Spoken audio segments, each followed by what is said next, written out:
mlikosana juzi? Hapana. Ni kitu ulikaa ukafikiria ukasema no going back? Sirudi nyuma tena, sasa ni kusonga mbele. Samaki, tafadhali. Sasa wenye alisema si 12 kama wafuasi wa Yesu.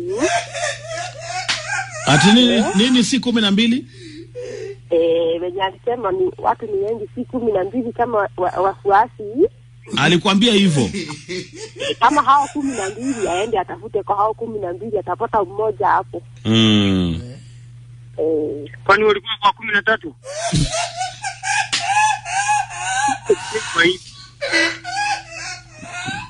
Wacha kusema hivyo. We, Devi. Naam.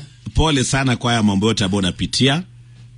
Itabidi uchukue muda ujifikirie. Kuna mambo mengi ambayo umemfanyia Monica, na ndio maana labda alifanya uamuzi. Lakini kwa sasa itabidi nipatie wanajambo nafasi ya kupatia ushauri, ndugu yangu, Kwa sababu patanisho huwa tulazimishi, huwa tunasikiza pande zote mbili na tunauliza yule ambaye amekosewa. Akitema kwamba ndiyo kuna nafasi, tunakubali. Akikataa pia inabidi tutakubali pia. Kwa hivyo Monica amesema ashafanya uamuzi, kwa hivyo hatuwezi mlazimisha, ndugu yangu, Monica.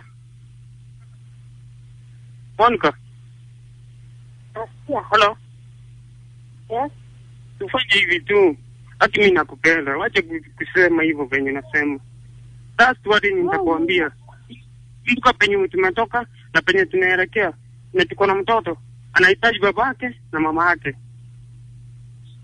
Yata unamwambianga wewe si babake.